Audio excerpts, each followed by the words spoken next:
How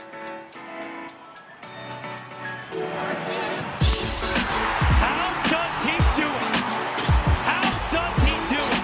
The wall of the Wasatch once again. Performances throughout 90 minutes. Beckerman sizzles through into the net. Into the net. Beckerman has given RSL their second. Drives in. Ricketts changed his mind. Off the post goes in. What a terrific goal. That's the goal of the week.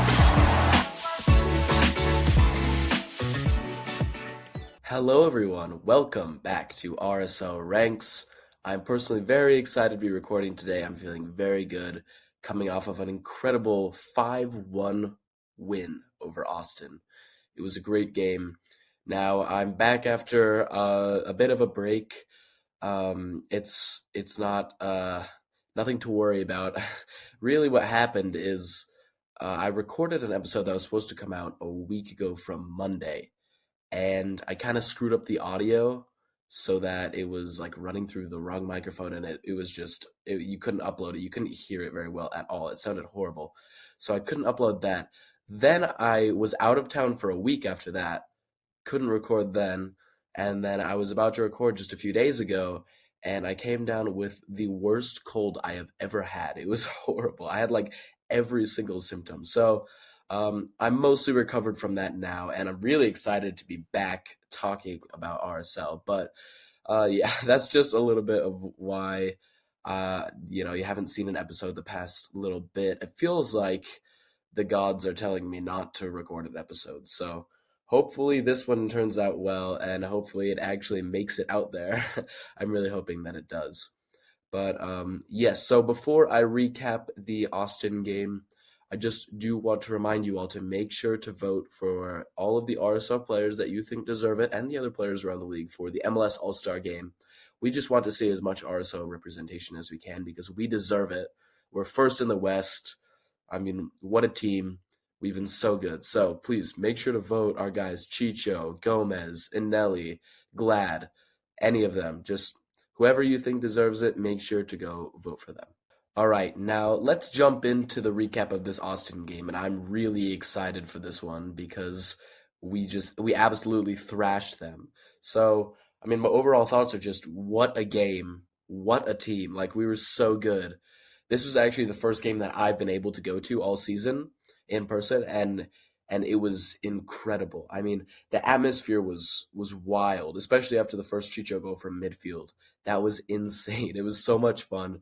Credit to the new ownership because since they've come in, the atmosphere at the Riot has gotten so much better. Like, it used to be not great, and then like COVID happened, and we had limited attendance, and it wasn't the best. And then they came in, and it's been rocking ever since. So I've been loving all of the new decorations around the stadium and things like that. It's sick. So credit to everyone who's been working on that. I've been just super pleased with that. And now we have the on-field team to match that, which is just, it's great. So I've loved that. As for the actual game, I was also super impressed. It was quite the game.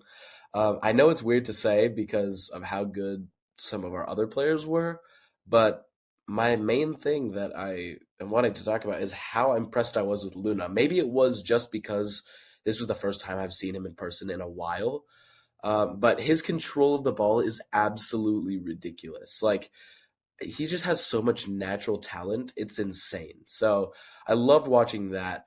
I was really sad for him when the news of him not getting called into the national team camp came out, but selfishly, I am kind of glad that we're keeping him, as well as Gomez not getting called up to Colombia.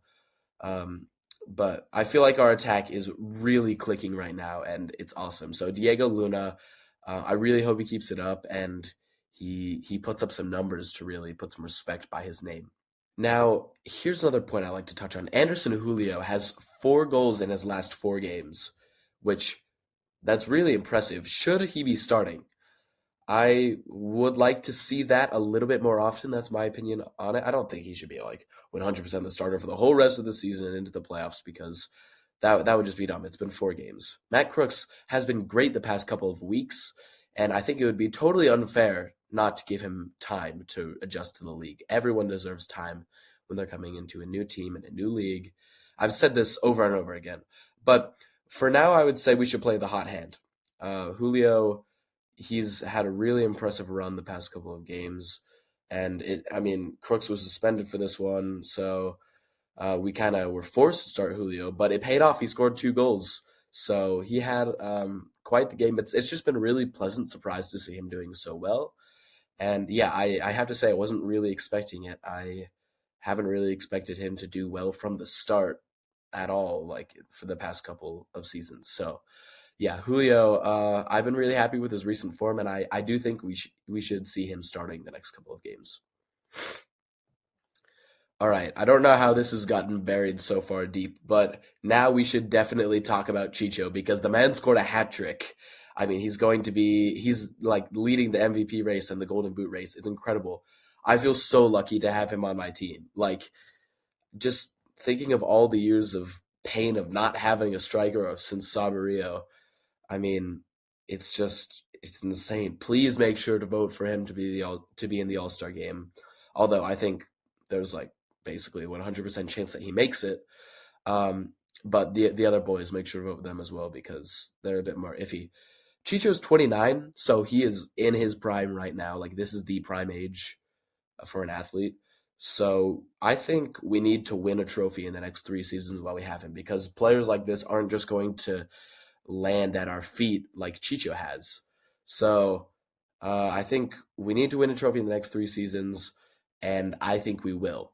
Especially if we buy a DP10 who's about the same quality as Hani Mukhtar or Sebastian Driussi or Santiago Rodriguez or Daniel Gazdag, just the same profile as one of those players, just a box-crashing number 10. He doesn't have to be super creative because we have so many chance creators on the team already. Diego Luna, Chicho Arango, Fidel Barajas, even Brian Ojeda, like Brian Vera. We have so many chance creators. We don't need that from our number 10. Obviously, it's great if he can chance create. But the thing that we need is when Chicho drops deep, we need them to occupy the center backs. So I think if we do that, we go out and spend on someone like $4 or $5 million minimum, like we are contenders. We are 100% contenders. We are easily the best team in the West and challenging Miami and Cincinnati and Columbus for the best team in the whole league. So please, ownership, I'm begging you. I know you've got a new hockey team coming in. I know you're focusing on so many other teams like the Royals and the Jazz and for David Blitzer, Crystal Palace, and all the other European teams that you're owning. But please, this is our opportunity. We need to take it. And the rest of the team is so great. The number 10 position is still pretty good right now. I like Matt Crooks. I like Chicho when he plays there. But if we had a DP right there, then yeah, we could do it. So I expect us to do it. We have a DP spot open that we could definitely use.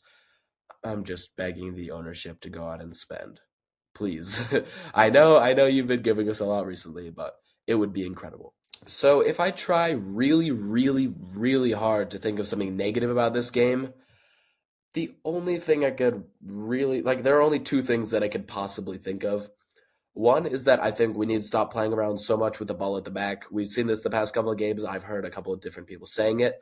I'm super happy to be playing around with the ball. I think, that's what the best teams do. Just I'm not happy to be playing around with it in the penalty area. So that's kind of how they drew the penalty is when they were pressing us really hard while we had it at the back, and then we gave it away, and Oviedo fouled them. Not too much he could have done, but it was avoidable if we just hadn't been playing around with it so much at the back. So I would like to, maybe move the ball a little bit further up forward, just less mistakes, less likely to give away mistakes. But it's honestly not that huge of a problem. We're a great team. I'm not worried about too much. The other only thing that I could possibly think of is that I don't think this was a great Austin team. First of all, I don't really think that they're that good. Like, they might fight for the playoffs this year, but most people make it now anyways, so that's not even that impressive of a thing.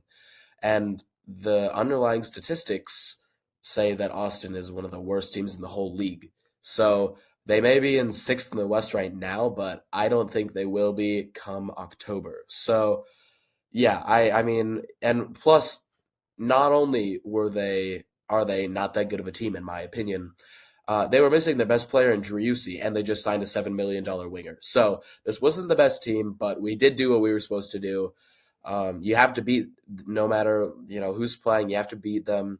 There's always going to be good players in every team, but yeah, this Austin team isn't great. If I was an Austin fan right now, I wouldn't be too optimistic. They had a bit of a lucky start to the season. But hey, maybe I'm totally wrong, and maybe they're actually going to be good. And, you know, then just don't listen to me, guys. I don't know. Maybe I don't know what I'm talking about. You never know. But yeah, that just about wraps up my recap for this Austin game. Such a fun game. I hope we can have many more like this. I just love scoring so many goals. It's just so much fun. Now let's move on to this main segment, which I'm very excited about. Ranking the MVP race right now. Now, this isn't the league MVP race. This is just RSL's personal MVP race. So my personal most valuable players, the top 10, and yeah, we'll be ranking them 10 to 1. So the way I like to do MVP is like, imagine they weren't there. If we just took them out of the team, where would the team end up? Where would we be worse off? So that's how I've kind of done it. And yeah, let's jump right into it. All right, so let's start with number 10 in my current MVP race. We're about halfway through the season, and this is where I have Bodie Hidalgo. Now, I think this is probably going to be an unpopular opinion. He's played 680 minutes, which is 12th in the whole team, but he's been injured the past, I don't know, since the Galaxy game, I'm pretty sure is when he picked up his injury. Just played in the Austin games, so it's good to have him back. I'm excited about that. I just think there is a bit of a drop off between him and Brody. I don't love Brody. I think, yeah, if you consistently consume my content, then you would know that for sure. I really like Bodie Hidalgo though, and I think, yeah, missing him was not the best. I don't think he's like a super irreplaceable player. Like the players towards the end of the list, we can replace them in my opinion. But he is ahead of Matt Crooks, for example. I think Matt Crooks is replaceable because Chicho can play the 10, Luna can play the 10, Barajas can play the 10, Chang can play the 10. We even saw that. So I think yeah, Hidalgo in 10th. I like him. I want to see him get a lot of playing time. I don't know how promising he is and where his potential's at. I would love to sell him to Europe. Is that a possibility? I don't know. He's not the most promising wonder kid, but maybe we could sell him within MLS or to Mexico, or like a lower division European team. He's not like the most promising guy ever, but I do think we could get some good money for him, or he could be a great servant to this club for many, many years. So I like Bodie Hidalgo. He's in 10th, and I don't know. Let me know what you think about this decision. I feel like it's going to be an unpopular one.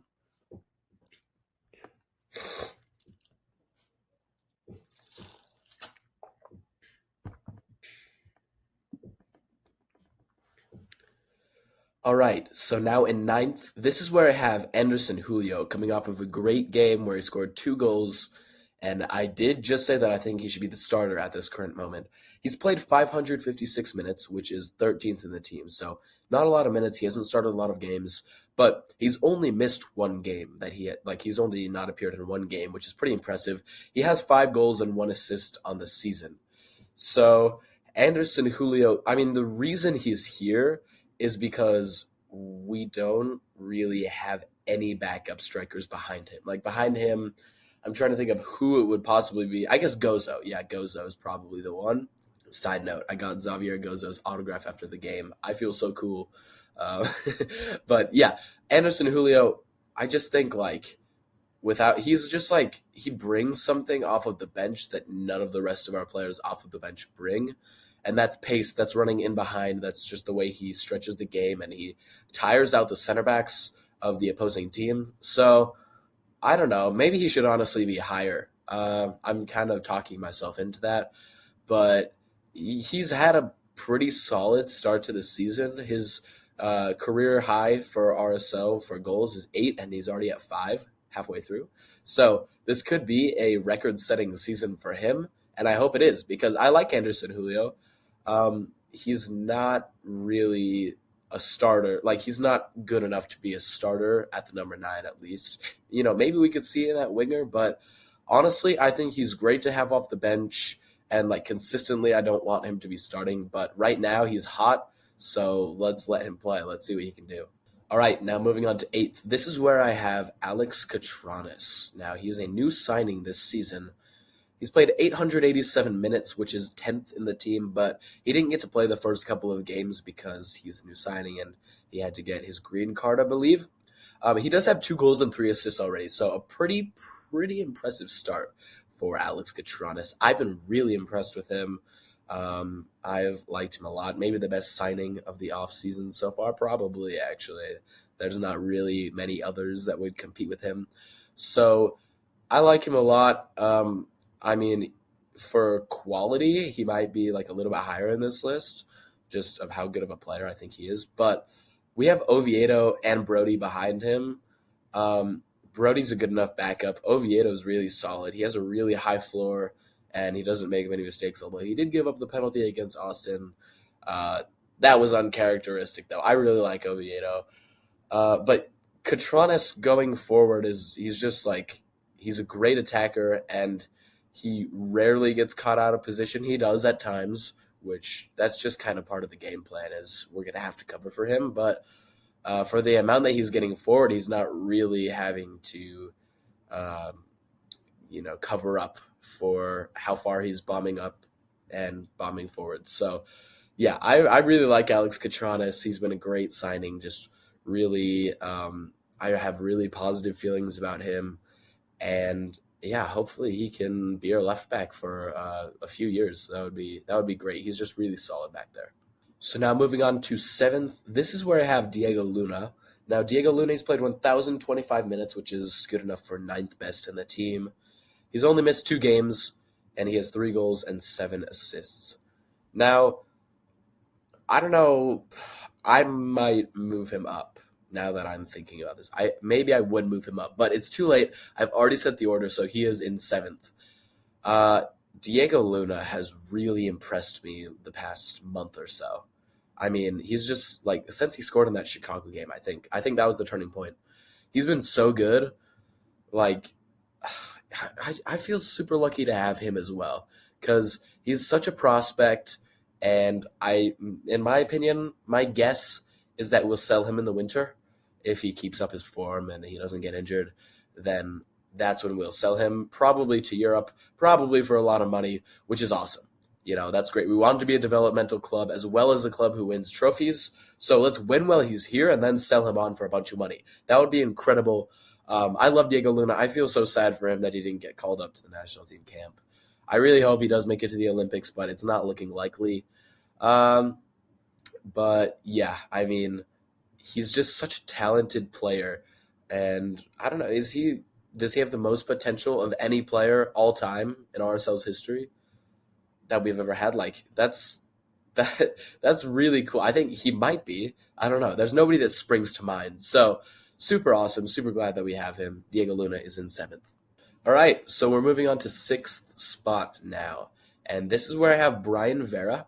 Brian Vera has played 1,170 minutes, which is 8th best in the team. He has 2 assists. He would probably have played more minutes if he wasn't suspended all the time, but not much we can do about that. So, Brian Vera, yeah, he's been a great signing, actually. Like, I was a little bit worried about him coming into this year, just like, is he a left back? Is he a center back? Is he kind of learning the position? Is he not going to be super solid back there? Is he too aggressive? Is he going to get too many red cards? And for the most part, he's been fine with the disciplinary issues. But as a player, he's been incredible. He's been so solid back there.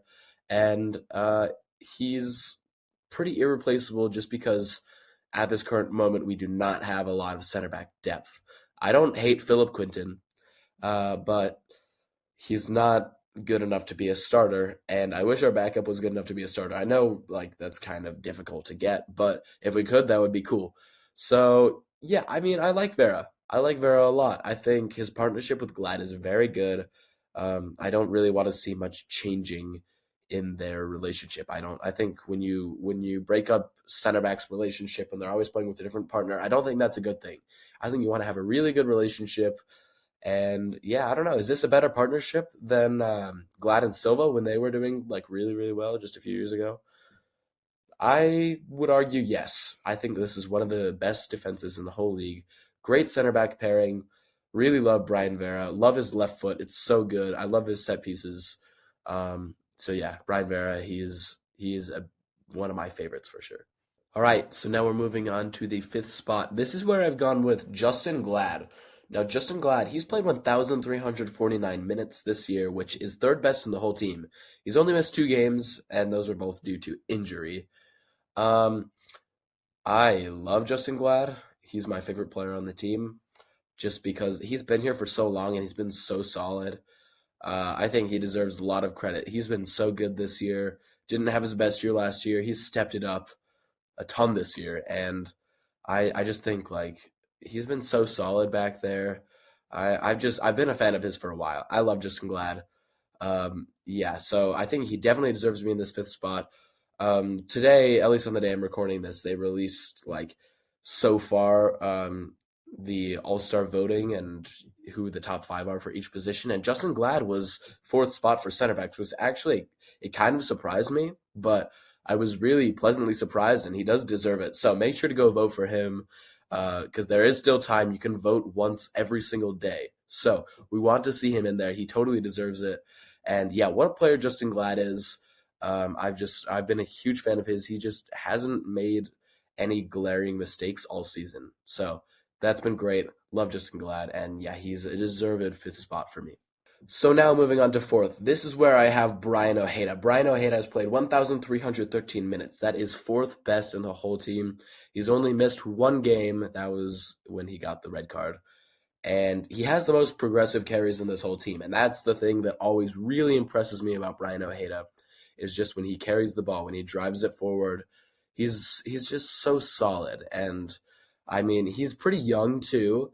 And I think that's a really promising thing. I don't know if we'll sell him. We probably will. He has experience in Europe, and he'll probably be wanting to go back there. I think, he wasn't really playing at all for Nottingham Forest. That's why he came here, and he's probably looking to go back.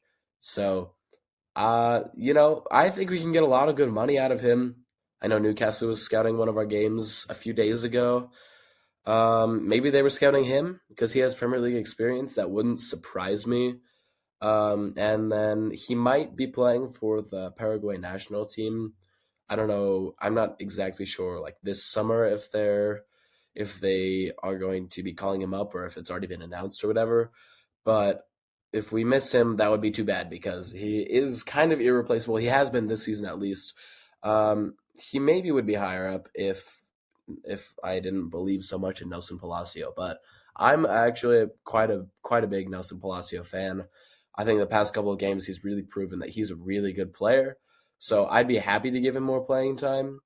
But Ojeda has been so good that like you can't put him any lower in this list. So that's why he's in fourth for me. Now moving on to third, this is where I have Andres Gomez. Andres Gomez is so good. He's played 1,209 minutes, which is sixth best in the team, and he's only missed 1 game. He has 8 goals and 6 assists, most progressive passes received in the whole team by far. So he's like usually the outlet when we're trying to start the attack. We're usually playing it towards him, especially on the counterattack. So Andres Gomez, like who saw this year coming? I expected him to be quite good this year just because I thought we'd seen flashes, and now once Savarino had left, the door had opened for him to grab a starting role. I wasn't expecting 8 goals and 6 assists. Like, we're not even halfway through the season. But if he keeps this up, 16 goals and 12 assists, that's incredible for how young of a player he is as well. Just, like, not proven really at all. We might sell him soon. I was expecting to sell him next season. Like, I was expecting we'd sell Luna this season at the end of the season and then Gomez either next summer or next winter. And it's looking like it could be sooner because of how good he's been. So he just has so much energy and so much spark. I mean, I don't think we really could have asked more from him.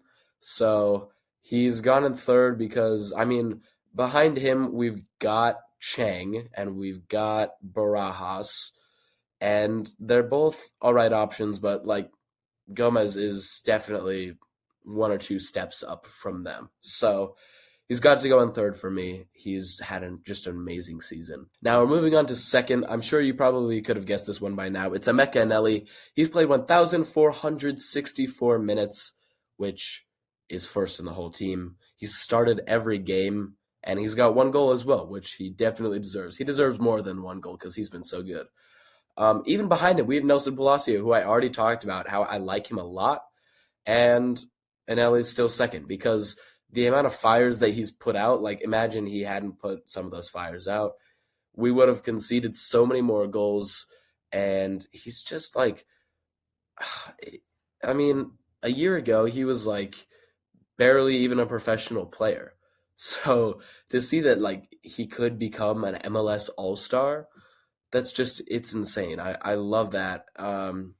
Just I feel like I called it too on Emeka Eneli. If you watch my minutes prediction video where I predicted how many minutes every RSL player would play just by ranking them, I put Eneli pretty high because I expected him to do well. Now I didn't put him in first, and currently he is in first, so I'm probably going to be a few places off still. But I mean, he's so good in that midfield. We expected him to be playing at right back, and I love him in the midfield. I just think we can't break up that relationship that he has with Ojeda. So those two have to stay in the midfield. They've been so good. I love him. Emeka Eneli definitely deserves to be here in second. Now, number one, the most valuable player, not just for our team, but in the whole entire league at this current moment in time. It's Chicho Arango. I mean, we all saw this one coming. He's played 1,432 minutes. That's second best in the whole team. He started every game. Well, actually, I made these notes before the Seattle game, so he hasn't started every game. My bad. But he has 16 goals and 9 assists. I just want to let that sink in. 16 goals and 9 assists, and we're only halfway through the season. That is insane. Like, this guy is so good, and he's on my team. Like, that is so cool. So I love Chicho. I mean, I don't know what Colombia are thinking not calling him up. They should just at least give him a shot. I know they've got all these fancy strikers that are playing in Europe, and I'm sure they're doing pretty well. But you can't ignore what Chicho's doing right now. So I don't know if Colombia's just, I mean, maybe it's because they're going to Copa America now and they're not really going to call up people that haven't gotten too much of a look recently. But the next camp, that doesn't really matter. Like, next time they play a friendly, they need to call up Chicho. Selfishly, once again, I don't want them to because we need him. He's so valuable to us. Like, without him, we'd probably be like seventh. I don't know. Just, I don't even want to think about that because he's been so good. So, love Chicho. I feel so lucky to have him. And yeah, undoubted first place. Okay. Thank you everyone for watching or listening to this episode. Very fun one for me to make. Let me know what you think about this ranking. This is my personal list, top 10 MVPs. I think Chicho has to be top, but you know, there could be a little bit of changing with the rest. So let me know what you think, and I hope to see you all soon. Hopefully the gods will let me record another episode because it feels like they've been stopping me in every single way they possibly can. But yeah, thank you everyone for watching. It really means a lot to me, and I will see you all next time.